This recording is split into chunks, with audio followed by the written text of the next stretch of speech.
Ang kwento kasi niyan ganito. Nabasa ko yung post ni Ping Lacson. Nung binasa ko yung concurrent resolution and applying what I understand at medyo nagbasa-basa tayo ng konti tungkol sa mga concurrent resolutions.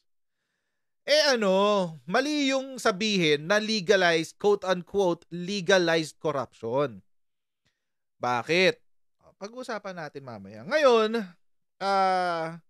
nagulat na lang ako, kinaumagahan, ang daming nagtatag sa akin. Well, ang daming nga nagtag sa akin, totoo. Ang daming nagtag sa akin doon sa post ni Sas. So, ang sabi niya, maglabas daw ako ng resibo or maglabas daw ako ng audit ng mga kongresista, regardless of Senate or House of Representatives, na na-audit sila. Alam mo, Sas, you're barking up the wrong tree. Do I look like COA to you? Do I look like COA to you? Anong alam ko dyan? Diba? Ikaw ba, may resibo ka nila? Wala. Pero may claim ka. Ang claim mo is legalized corruption. Ngayon, nagulat na lang ako na tinaga ko kay Sas. Kasi, kung mapapansin nyo mga kotsero, kahapon, nung in-upload ko yung video na yan, sinabi ko po dun sa video na hindi ko alam kung sino nag-umpisa niyan. Hindi ko alam kung bakit ipinakalat yan. Obvious na mali. Okay. So, ganun ba yun? Ganun yata di ba? Bato-bato sa langit, tamaan, magalit. Ganun ba yun, Sas? But anyway. Ako yung siningil ng resibo Mukha ba akong COA? Punta ka doon kay Gamaliel Cordoba. Or, pwede rin mga kotsero. Ito, maghanap kayo. Siguro, konti lang naman type na gagawin ni Sas dyan. Type ka sa EFOI. Dumahingiin sa EFOI. Diba? But anyway, marami kasi nagsasabi, paano hindi magiging batas yan, mga senador ang gumawa, etc. Ay, by the way, pakita ko sa inyo yung post ni Sas. Pakita ko sa inyo. Hindi yan yun. Ito yun. Yan, ito yung post ni Sas. Yan. Ito na, mariba na daw. Walang liquidated with resibo equals legalized corruption. Ayun.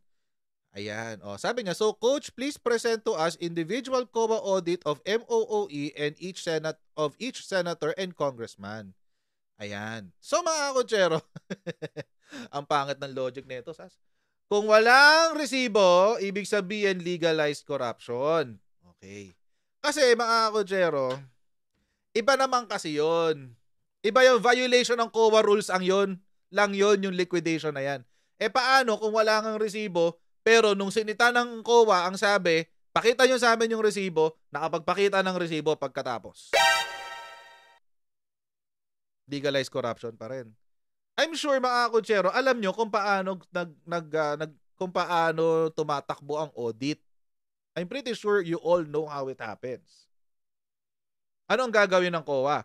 Ang gagawin ng COA, pag-aaralan lahat ng finances, lahat ng ginastos, expenses, tapos bubuo sila ng una nilang opinion. Etong una nilang opinion, isusumite nila sa head of agency. Si head of agency, ang gagawin niya, merong finding sa atin. Kailangan patunayan natin na mali si COA. Doon pa lang magkakalkal yan. Doon pa lang sila mag-uumpisa magkalkal. Tapos, pag na-resolve na yon, buburahin na yun sa auditor's report. Pero, isasama pa rin yung finding sa auditor's report. I'm sure alam natin lahat yan. Alam din ni Sas yan. Ngayon, mga kotsero, ang mali ni Sas dito, pareho lang kami ng hinihingi sa COA. Pero ako yung tinira niya sa maling interpretasyon niya. Mali interpretation mo, Sas. Direktahin na kita. Mali interpretation mo, Sas. Bakit? Kasi unang-una, ang concurrent resolutions, tulad nito ng concurrent resolution number 10, ayan, concurrent resolution number 10. Total naman, kinall out ako ni Sas. Siguro naman may karapatan din ako na sumagot sa pag-call out niya. Ayan. Ito ho, concurrent resolution number 10. Ayan, concurrent resolution number 10. Basahin mo natin itong maigi. concurrent resolution. Di ho ba? Concurrent resolution. Ang concurrent resolution ho ba ay batas? Hindi. Ang concurrent resolution ho ba ay isang bill? Hindi. Ang concurrent resolution ho ba ay isinusumite sa presidente para pirmahan? Hindi. Ang concurrent resolution po has no force of law behind it. Essentially, walang kwentang dokumento lang to. Ipinapakita lamang nito ang sentimiento ng Kongreso. So how do you repeal a sentiment? How do you repeal a sentiment? Parang si Sas, may opinion siya na legalize corruption. How do you repeal that? You cannot repeal that. It's a sentiment. It's an opinion. How do you repeal that? Meron akong sentiment, meron akong opinion na mali ang pagkaka-interpret ng legalized corruption. How do you repeal that? You can't.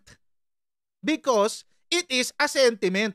It is the sense of Congress on a particular issue. Ayan o, napakalinaw naman eh. Huwag natin bulahin kasi ang taong bayan.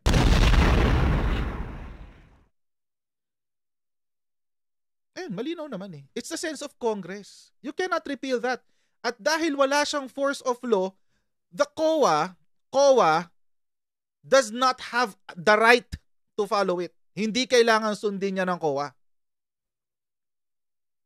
Dito dapat nag-umpisa yung argumento mo, Sas. Dahil ito ay concurrent resolution lamang, wala itong force of law. Therefore, walang force of law, hindi siya dapat sinusunod ng COA. Ganun dapat, Sas. Hindi yung sasabihin nyo na kaya hindi nagsusumite ang Senate at ang Congress ng kanilang resibo ay dahil sa concurrent resolution number 10. Mali yung interpretation. Mali talaga. Dapat, ang sinabi mo, Sas, ang concurrent resolution is just the sense of Congress. Sentimiento lang ng Congress yan on an issue. So bakit kailangan sumunod ng COA dyan? Hindi na kailangan sumunod ng COA dito sa concurrent resolution. Iisa lang tayo ng sinasabi. Mas tama lang interpretation ko. Ay naku, Sas, ewan ko sa'yo. Magkakilala naman tayo, hindi mo na lang ako nirekta. Alam niyo ang problema dito sa mga to, ayan, kay Sas, sila, yung mga nakasama ko before, kilala naman ako ng mga yan, hindi ako kinokontak. Pwede naman ako kontakin. Pwede naman ako sabihan, oy, Coach Jarrett, mali ka. Tawagan ako. You all have my Facebook. All of you are on my Facebook friends list. Except for some, tinanggal ko na kasi wala talaga silang kwenta. Hindi nyo ako ino-contact. Pwede namang sabihin, Coach Jarrett, ba't mo naman sinabi to?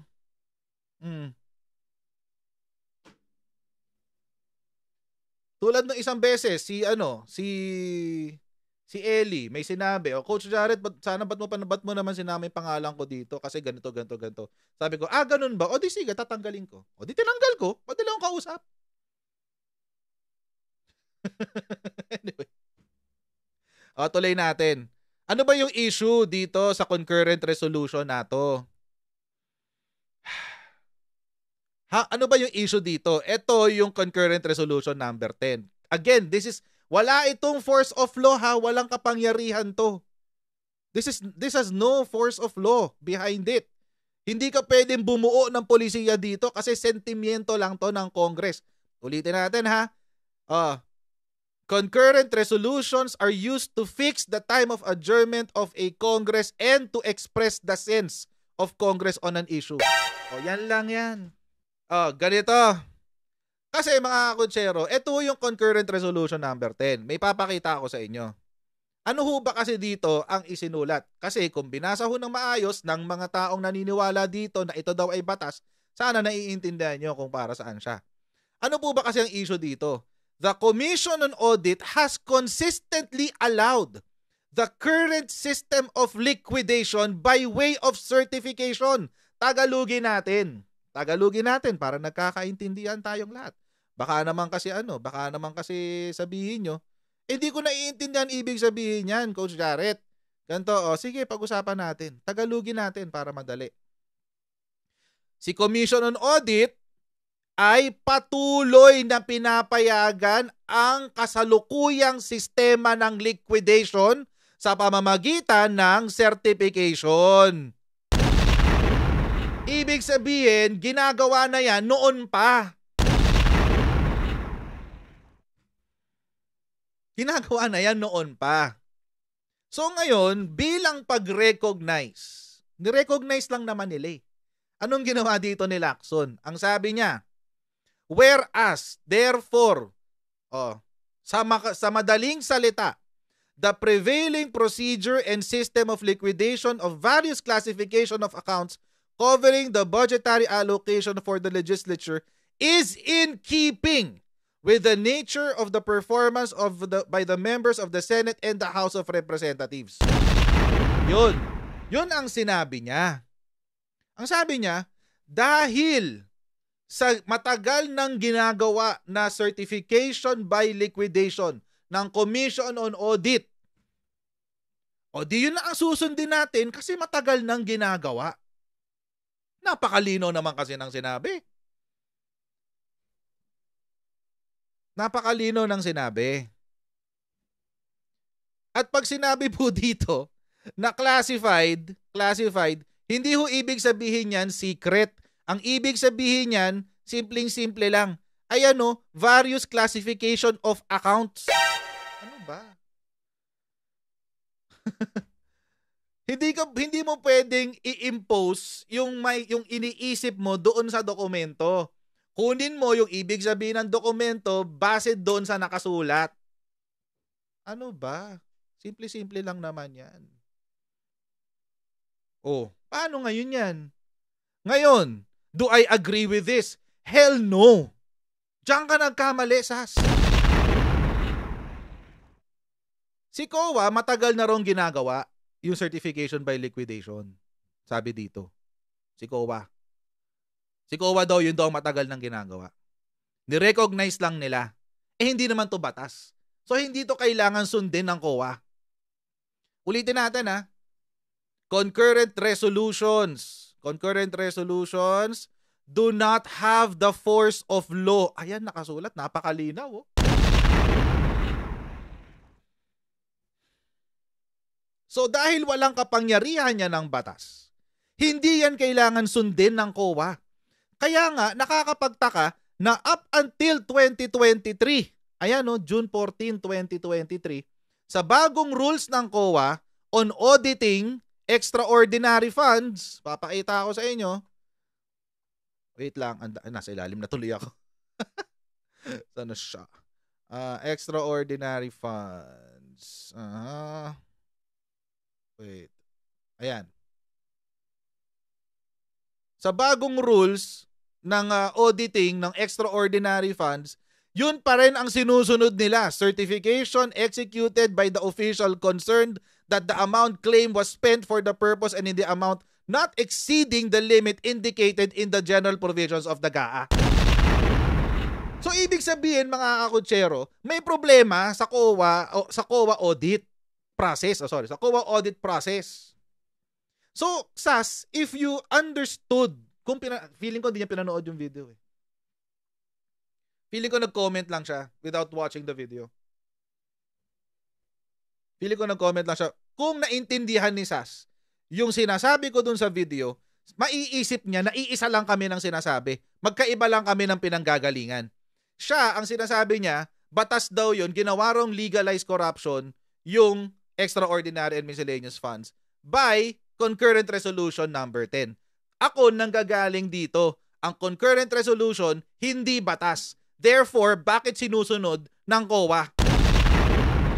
Dahil sa practice. Dahil culture na daw. Yun ang sagot dyan.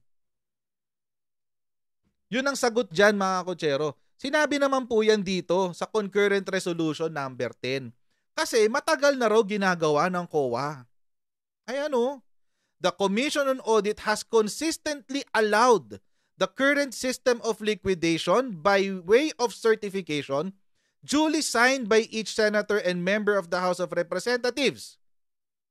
Matagal na rin nilang kasing ginagawa. Ngayon, may problema tayo dito. Paano mo ngayon to babaguhin? Di ba? Kaya nga, kung makikita nyo yung Facebook page ko, mga kakutsero, paulit-ulit ako dong nagpo-post, how do you repeal a concurrent resolution that is not even a law?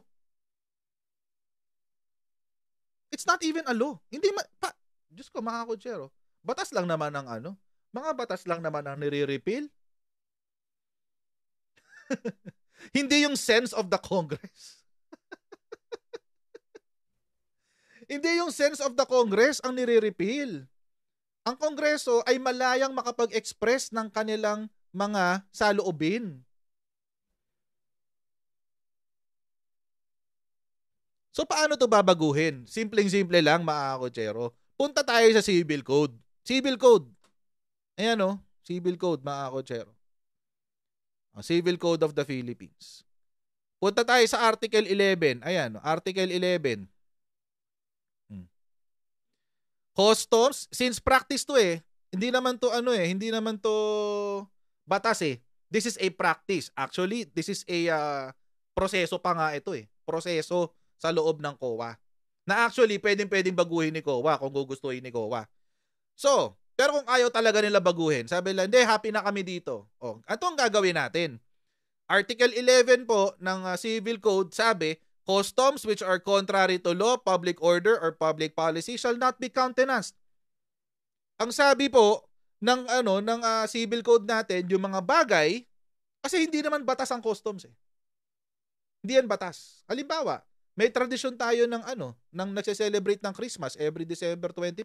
Batas ba 'yon? Hindi. Pag sumuway ka ba doon, okay lang? Okay lang. Yung mga iglesia, hindi nagse-celebrate ng Pasko. Tama ba? Yung mga iglesia, hindi nag-celebrate ng Pasko, di ba? Nakukulong ba sila? Hindi. Kasi, it is a custom. Ngayon, mga kutsero, dahil custom siya, kung sa palagay natin, it is contrary to law, public order, and public policy. Kasi sinasabi nila, legalize corruption daw dahil concurrent resolution. Sa palagay nyo, hindi nga siya batas pero kontra siya sa batas, kontra sa public order, kontra sa public policy. Tinotolerate ba yan ng ating Civil Code? Hindi. Hindi pwede yan. Sabi ng Civil Code, Article 11. So anong gagawin pag merong ganyang klaseng custom? A custom must be proved as a fact according to the rules of evidence. Kung kailangan maging permanente yung practice na yan ng COA. Kung kailangan maging permanente at tanggapin yan as a custom, a legal custom, kailangan patunayan yan sa loob ng korte. Ano ngayon ang gagawin natin? Punta tayo sa korte, dalhin natin yung concurrent resolution number 10 at ipakita natin sa korte, hoy, hindi pala ako pwede magsabi ng hoy, makokontempt ako. Your Honor, Your Honor, nakasulat po dito sa concurrent resolution number 10 na ang proseso daw ng pag-audit ng COA ay through certification of congressman and senator. Parang maliho yata yan. I think that is contrary to the constitutional provision that all expenses are supposed to be, sabi, nakasulat din dito sa concurrent resolution Ayan The Constitution provides that the records and books of accounts of Congress shall be preserved and be open to the public in accordance with law, and such books shall be audited by the Commission on Audit, which shall publish annually an itemized list of amounts paid to and expenses incurred for each member. Ito ang kailangan natin. Pumunta tayo sa korte at sabihin natin sa korte, Your Honor, ito pong proseso ng liquidation by certification is contrary to public policy. Public good and public policy. Public good ba yun? Public order. Public order and public policy. And it is also in consonance with Article 6 of Section 20 of Article 6 of the Constitution. Where, yan, isa-cite mo na yan. Tapos ako yung sisingilin nila ng resibo as if ako yung nag-audit. Kunin yung kay COA kasi na kay COA lahat.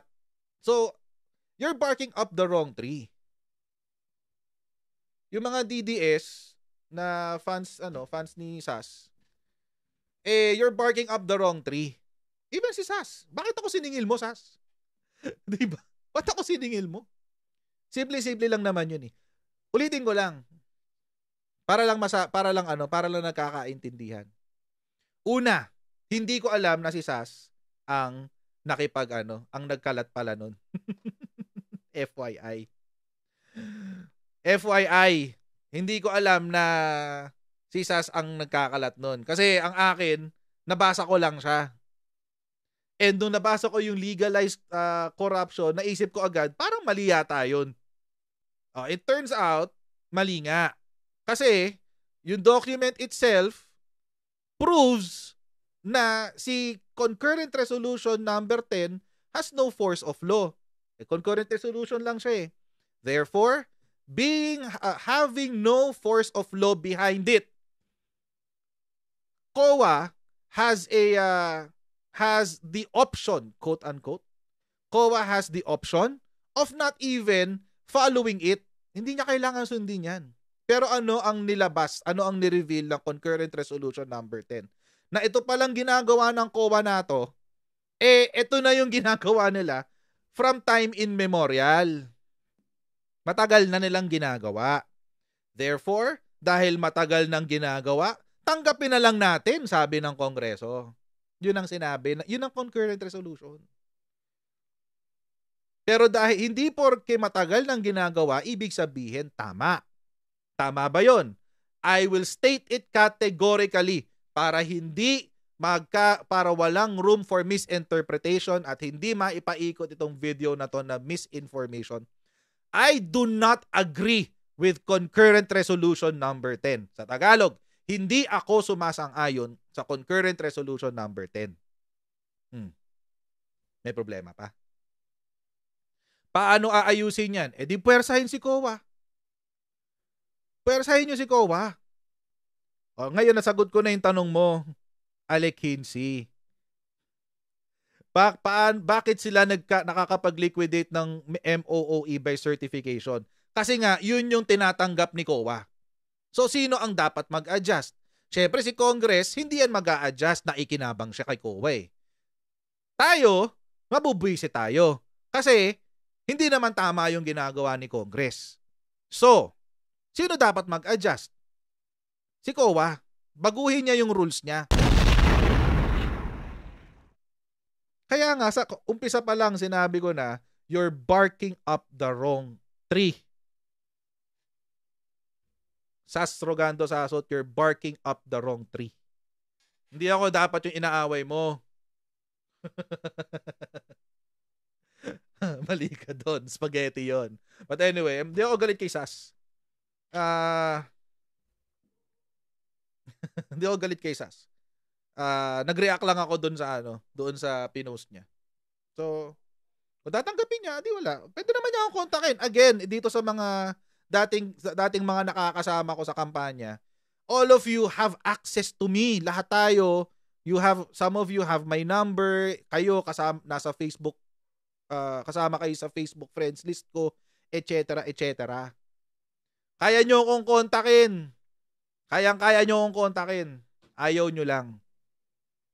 Tapos gagawa ng chismis. Ewan ko sa inyo.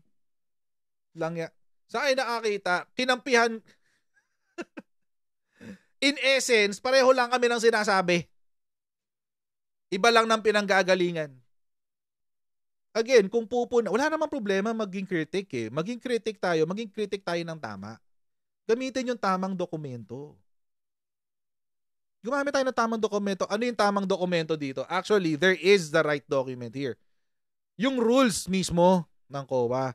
Pangalawa, yung annual audit report ng COA. Pakita ko na rin sa inyo para andito yun eh, annual audit report. Pinakita ko na rin to dun sa nakaraang video. Ayan annual financial report. Pero ito for the whole government. Ito yung palagi kong ginagamit pangsita sa extraordinary funds. Kasi, mga kutsero, napakalaki naman kasi talaga. Tingnan nyo naman yung extraordinary funds na ginastos ng Congress. Ayan, Congress of the Philippines. Naka-highlight. 5.4 billion. Buong Congress yan. Senate and lower house. 80% ng 5.4 billion ang gumastos House of Representatives, lower house. 4.98 billion. Saan nyo ginastos yung 4.98 billion na yan? Bakit hindi nyo ilabas yung resibo ng 4.98 billion na yan? Diba? Paulit-ulit kong sinasabi yan. Kasi mas compelling to. 4.98 billion saan dinala ng House of Representatives to? So instead na ako tapos meron pa silang tier 2 daw. Anong tier 2 pinagsasabi nyo? Hindi ba ako pwede magkaroon ng sarili kong opinion? Ililink nyo ko palagi na na to someone else?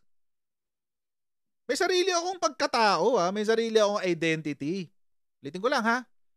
Sinabihan ako ng Tunying tsaka isa pa si TP, bayad daw ako ni Vic Rodriguez. Sinabihan ako ng Maharlika na bayaran daw ako ni Lisa. Doon pa lang nagbabanggaan na kayo eh. Sino ba talaga nagbabayad sa akin? Di ba? How can I benefit from two rivaling factions? Goodness. Ay, nako. I am my own person. Kahit ilang beses nyo ulitin na may nagbabayad sa akin ng ganito, generous allowance ni ganyan, kahit sinong sabihin yung ganyan, kahit mamatay ako bukas, o kahit ngayon, masasabi ko ng tapat sa inyong lahat, kayang-kaya ko kayong harapin at kaya kong sabihin sa inyo na lahat ng sinasabi ko dito akin. Walang nagko-control sa akin na politiko. Walang nagbabayad sa akin politiko. At mas lalo nang wala akong sinusundang social media whoever. I've always been myself. On my own. I've always been independent. I've always been on my own. At umpisa pa lang po sa mga matagal na dito sa akin. Kasi I'm going 4 years now into social media. Umpisa pa lang, sinabi ko na sa inyo na wala akong ibang gustong suportahan dito kung hindi kayong mga audience. Ang suportang hinihingi ko sa inyo nang gagaling. Sa inyo ko gustong manggaling yan. Bakit? Kasi patuloy kong gustong maging independent. Patuloy yan. Ayokong maging tuta ng administrasyon, ayokong maging tuta ng oposisyon, ayokong maging tuta ng kung sino man, kahit sinong politiko, kahit sinusuportahan ko pa yan. Ayokong maging tuta nila. Ang gusto ko lang suportahan, manggaling ang suporta sa inyong lahat. Dito sa audience natin, sa mga viewers, sa mga supporters natin dito. Kayo lang ang hinahanapan ko ng suporta. Anyway, happy na ako dun. Hindi ko kailangan ng suporta ng politiko. Promise, hindi ko kailangan ng suporta ng politiko. Kaya ako mga kotsero, kaya sa channel ko, may sarili akong utak. Libreng-libre akong kumontra, libreng-libre akong mangbasyo, mangkumontra, libreng-libre akong mag-call out ng kung sino-sinong politiko. Diba? Wala akong paki. Bakit? I'm my own person. Sabi ni Ate Trexie, kaya sila galit sa'yo, Coach Jared, kasi you are on your own. Correct. I'm on my own. And I love it, really. Alam niyo, ang sarap ng feeling ng wala kang binabawan, wala kang Thank you very much sa super chat, Raymond Malavega. Salamat po, Sir Raymond. God bless you. So, yun. Kung nagdi-disagree kayo sa akin, it's fine, walang problema. We can agree to disagree. Wala namang hindi welcome dito sa sa channel, except yung mga trolls. And identified ko yung mga trolls. Madali naman sila may ispatan. Yan. Digna Dimagiba Umadak. Salamat din po sa inyong super chat. God bless you po. Chatin na nyo, hindi ako nagpapa-Gcash. Kasi, hindi ko kailangan nun, mga kotsero.